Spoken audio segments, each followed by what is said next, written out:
EdTech Mondays Kenya is supported by the MasterCard Foundation Center for Innovative Teaching and Learning in partnership with EdTech East Africa.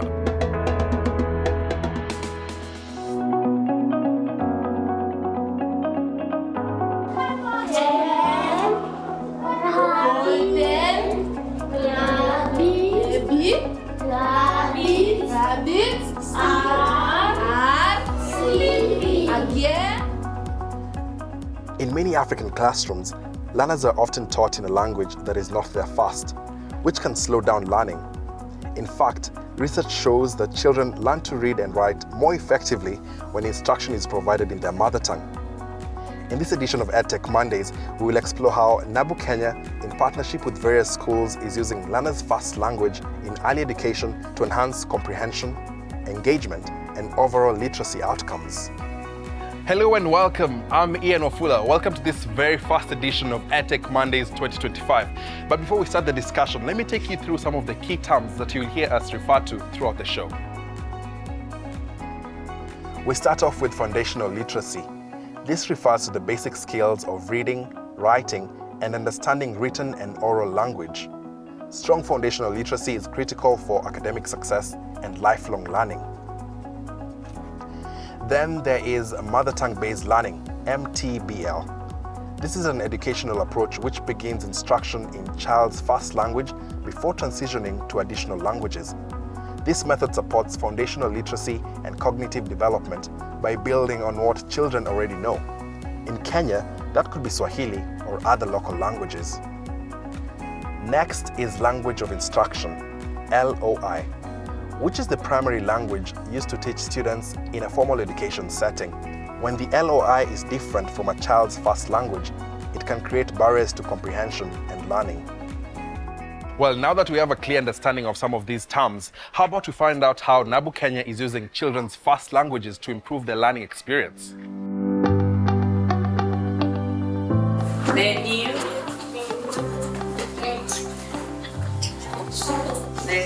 Siku ya kuzaliwa ni siku gani? Ekundu, lili, meta na kung'aa. Mnachaona kitu ina meta aje? Hebu nionyesheni. Aje. Hivi. Okay. My name is Beryl Oyuer. I'm the regional manager for NABU in East Africa. And what I do, basically, I lead our programs, especially in Kenya, where I lead partnerships and just ensuring that really kids have access to reading resources. And those are the things that we're creating. So when you say kids have access to reading resources, yours is a different kind of way, by the use of mother tongue. How did that come about? Well, it's very interesting. Research has shown that kids learn better in a language that they are familiar with. Even you, Ian, I'm sure, if you are to be taught in a language that you've grown up listening to, you're more likely to understand concepts better because you're now not focusing on the language, you're focusing on the concept, right? So if you're able to get access to content in a language that you understand, you're more likely to understand better, comprehend better, and learn better. So maybe you can take us back a bit. How did we get here and what inspired NABU Kenya to actually start this initiative? Yeah, so NABU started 12 years ago. And really how we got here is that we saw there is a need in the market. There is a gap. There are no resources to support reading in different languages. And so we saw there is a gap, but then there's access to, mobile phones, mobile devices. So how can we bridge that gap? Use technology to, one, create the resources, and then after creating the resources, we can, distribute them using tech. Yes, obviously this requires partnerships with schools, teachers, and students. Could you just take us through how you've managed to make this initiative work so far, and who are some of your partners? Our biggest opportunity has been working with partners. As an EdTech non-profit organization, we don't have the resources to reach every part of this country. But what we've done is that we are able to incorporate our solution to our partner programs. So some of our partners are like Save the Children, who are working really entirely through the Dadaab region, the refugee setup, and they're able to take our content and allow children in that setup, children in crisis, to be able to access that content. We also have other smaller partners like Cheza Foundation. This is a dance hub studio, and they're using our content really to, bridge that gap for access to reading resources for children, even as they learn how to dance. So we have stories around that. We have partners like Education for All Children, who are helping us do some volunteer work, especially in schools. So we realize that, especially in public schools, teachers are really overwhelmed and there are very few. So how can we tap into volunteers, opportunities for young people to volunteer in these schools and be able to help learners read? Because we know a lot of the research has shown us that yes, children are being transitioned from one class to another class, but they are not comprehending what they're learning. So a lot of these children, when they start behind, they stay behind. So we need all the support to ensure that reading actually happens and it's happening more frequently. And so we tap into some of these partnerships. In a country like Kenya, where we have over 40 tribes, how do you try to make this work, especially in a setup like here in Nairobi, where we are, where the students come from different backgrounds? How do you make that work? It's quite difficult to get as many of the languages as possible. But what we are doing is that we are adapting or translating what we already have. So NABU has a catalog of more than 210 books in Kiswahili and English. And so to be able to translate that to other languages, what we've done is that we've gotten translators. But now what we are also trying to do is look at how can we use AI to kind of help mitigate that cost, because it's quite costly to get translators, proofreaders. You have to do some quality assurance around that. So it's a lot of work there. So what we are doing now is to ensure that in setups like in the urban setup in Nairobi, we are working to ensure that kids have access to English and Kiswahili books. So that's what's relevant for the setup. However, in the catchment area, let's say in a very rural setup where, the predominant language is a language that we carry, then teachers, caregivers, parents can use our resources to encourage reading, especially in the home environment. And of course, this doesn't go without challenges. So what are some of the issues that you face in trying to promote and ensuring more people are using mother tongue or the first languages to teach their children? Yeah, the biggest challenge is that we do not relate mother tongue to literacy. Many of us view our mother tongue as a backward language because we've been told, that English is quote unquote superior. The reality is a lot of parents will tell you English will give my child a better avenue, or it will provide for them aspect to a lot of things, because then English is what is universally used, right? But the reality is that you will learn better in your mother tongue as compared to a foreign language that you've never had. And so the biggest challenge has been that attitude change, and that's one of the challenges. But another challenge is devices. We struggle with access to devices. So as much as tech is enabling us to reach as many people as possible. So right now in Mandera and Mombasa and, in Busia, anyone can download the NABU app and access books immediately, right? But now they don't have the devices. So how do we ensure that we are able to get devices across some of these areas, and also connectivity? So yes, you can have the devices, but you don't have connectivity. So you're also still kind of like, we are expanding that gap. And for us at NABU, what we've done to mitigate some of these challenges is that, one, we came up with a web reader. So initially we were a traditional mobile app, but our web reader has shown us that teachers in school, where they probably have like a projector and a laptop, so someone can use their bundles, hotspot your laptop, project, let kids read together. So how can we make sure that even our solution, as much as it's tech-based, we are also ensuring that it's still accessible to all? And you talked about the mindset that, for instance, English is superior and then followed by Swahili, and then probably some people don't even consider mother tongue. How do you try to navigate this mindset, especially amongst parents and teachers? Yeah, by showing them the evidence.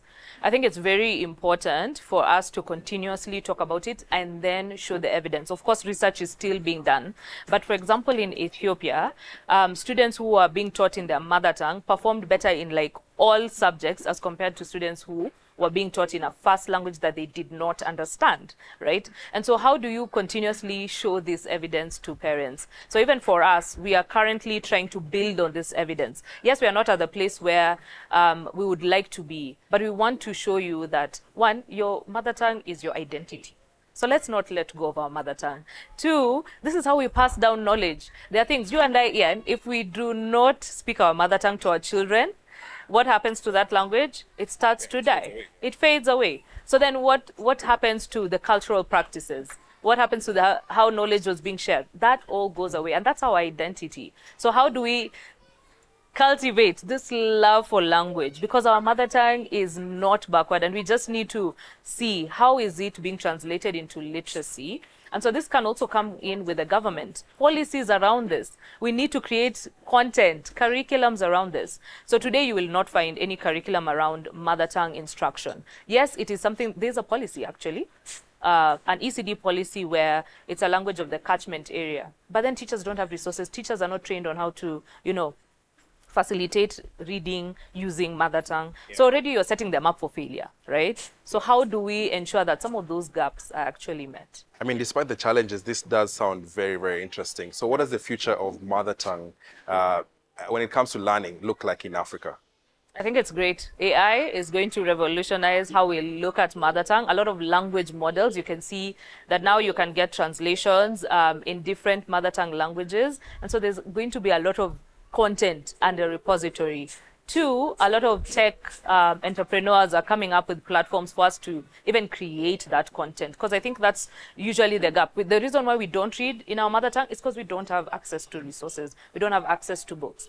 So now we are going to have a place where you will get access to those resources. So I'm foreseeing a future where mother tongue instruction will be something that can really be inculcated in the classroom, and there'll be a lot of personalized learning. So a mobile app like NABU, you can personalize your journey. Ian, if you don't know your mother tongue, you can start from scratch, from level 1 and grow. Thank you, Beryl. I guess I'll be signing up for NABU. Thank you very much for your time. What NABU Kenya is doing is very, very inspiring. In fact, I myself never had a chance to learn in my own mother tongue, so I find this very, very cool. Teachers and parents do play a crucial role in the learning experience of a child, and without their support, initiatives like what NABU Kenya is doing cannot be achieved. Let's now find out from some teachers what they think about using mother tongue or first languages in learning.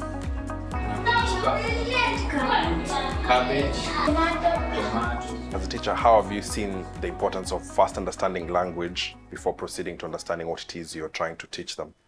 It's really important because if a student understands the first understanding language, it will ease in your work. For example, if you go to class to teach, I think they'll be able to understand now what you are being, what the topics or what you are teaching them. But before you do that, they cannot understand anything. Now here in Brookshire, you also have foreign students. Has that been a challenge, especially when it comes to language barrier? Yes, it has been a very, very big challenge, because you'll find that as a teacher, most of the teachers, we do expect them to know mostly the official languages, that is Kiswahili and English. So you find that anytime we are in class, anytime that we are learning, and maybe let me say an example of a subject like environmental. When we are learning environmental, of course, environmental is English in language, right? So it becomes a challenge because it's hard. Like 90% of them they know, so it will look like they're kinda in a way or in a position they're not getting it. So yeah, it has been a challenge, especially for in a level of understanding for them. And despite the language barrier, what other challenges have you been facing? For instance, do you have enough reading material? Do you have enough access to technology that could help with learning? Okay, apart from just the language barrier, I can say we do have a problem with the parents, because you'll find that in school we are ready to teach them so that they can change from that kind of Kiswahili that they are used to the correct one. But you'll find that even at home they are using the same language. So like we don't have enough support from the parents. I cannot blame them because they don't have the awareness of what we are doing. And then secondly, yeah, the resources, you'll find that it's not all of them, they have the ability to have maybe sufficient technology or even books or materials so that they can be able to refer and change from the language to the official language. Yeah, so that those are the main ones that I can say that we are going through. Yeah. Yeah.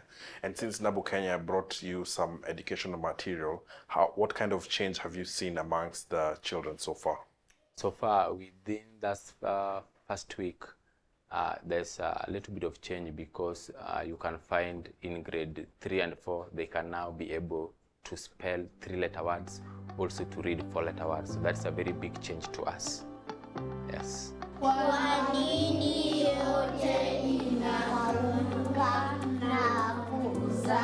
It is clear from hearing directly from educators that mother tongue-based learning has a profound impact in the classroom. But with new approaches and change often comes questions and doubts. So how about we take a look at some of the common myths and misconceptions about this particular learning technique? The first one is that children will struggle to learn the official language if they start with their mother tongue. Maembe, mananasi, ndizi, tamu na sukuma wiki. Research shows that a strong foundation in the first language improves the ability to learn additional languages. Teaching in the mother tongue limits a child's future opportunities.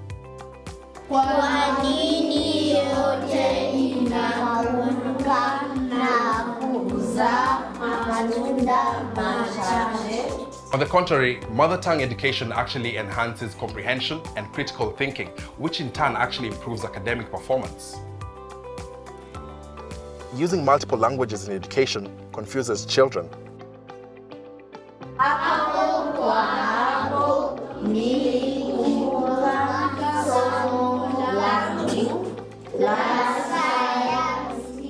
Well, that's actually not true. In fact, children are capable of learning multiple languages, especially if the learning is well structured.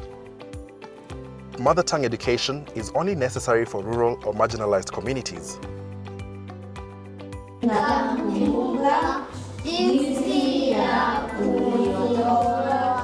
Don't underestimate children.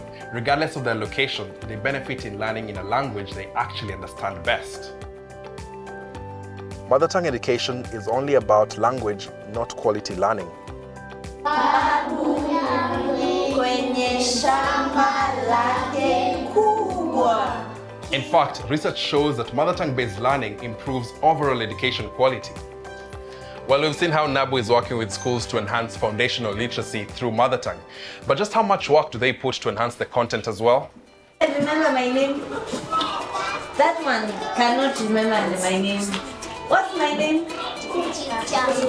Yes, thank you. Will we start, okay? Yes. Mimi ni furaha.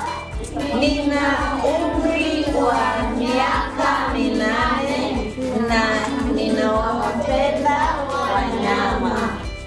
My name is Furaha. I'm 8 years old and I like animals. Yeah, thanks so much for making time for us. What is your name and what is it you do? My name is Kate Wanjera, Global Content Adaptation Manager. And what I do day to day is ensure the content that we have at NABU is localized and translated to meet new markets that we're getting into. Well, I would imagine that your work is quite a lot because in Kenya we have over 40 languages and you're trying to ensure that all the children from all over are kind of included in this. So how do you do that? Oh, yes, it's a big mission that we have to ensure all the languages in Kenya are involved.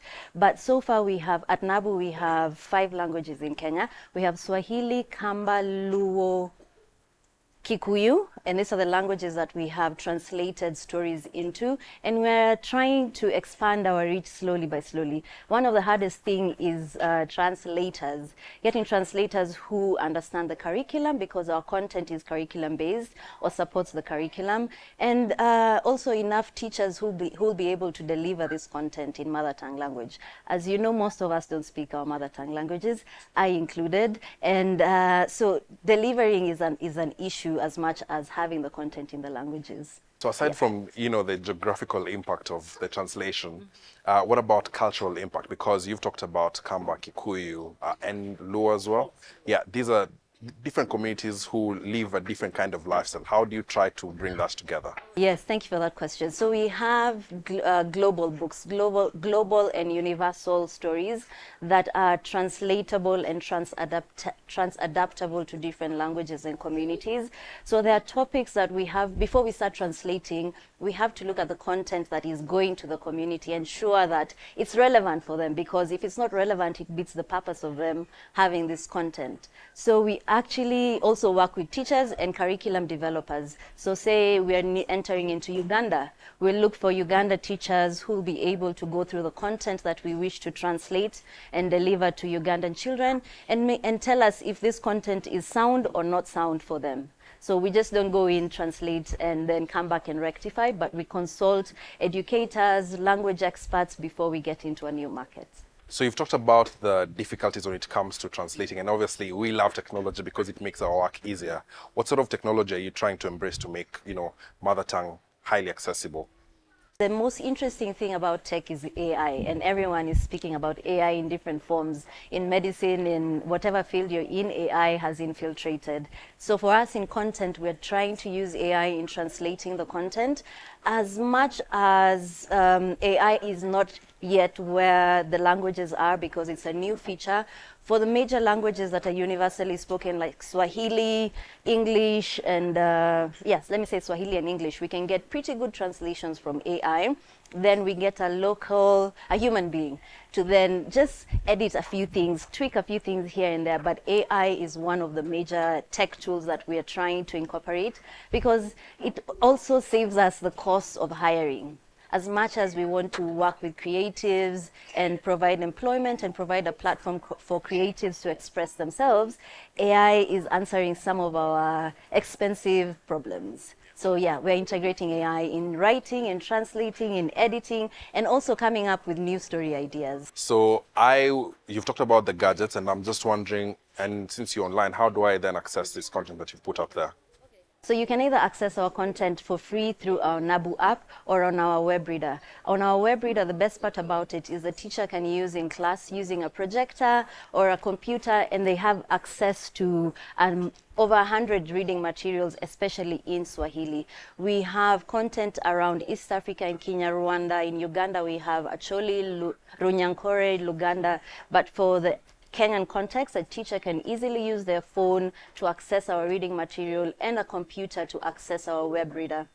Obviously, NABU Kenya is trying to achieve is huge, and so far it's been a success. But then you cannot work alone. Are there people you're working with from a national level, for instance? Certainly, there are. From a government, let me start with the government. We're working with KICD, first of all, to ensure that our content is sound and relevant for the CBC education and for children in school as a supplementary teacher's material. So that's the first partner that we have. We also work with other EdTech solutions in Kenya, like eKitabu, eSoma, Soma Africa, Soma Siri. We are working with Girl Rising. I know they're not an EdTech platform, but they're a major supporter. Yes, so we are partnering with a lot of community-based organizations like Kibera Arts Districts, and also EdTech platforms like eSoma, eKitabu. Yeah. Thank you. Now, all these efforts are being put in place to ensure that more schools adapt the use of mother tongue in their teaching. So how can you make it work for your child at home or in school if you're a teacher? We can make the parents to be more aware. They stop like saying, I want my child to know English immediately. So for me, I would like the parents to kind of change from that, because these are process. Learning is a process. It starts from somewhere. So when we make the parents aware, and also they help us at home to deliver what is right, then we can help our kids to change from the local to the official one. I think it will be advisable for their parents also, if they can afford the use of the modern technicals or equipments like the tablets, they can download and also watch the cartoons which you speak Kiswahili or English, such things, or even the televisions, the news, things like that. Well, that's it for this edition of EdTech Mondays. Remember, when we start with what children know, which is their first language, then we unlock their potential to learn even more. Whether you're using digital storybooks, interactive apps, or simply creating a space for learners to express themselves, every small step makes a big difference. So, unajua kleina ya matunda? Kama gani? Unajua matunda kama gani?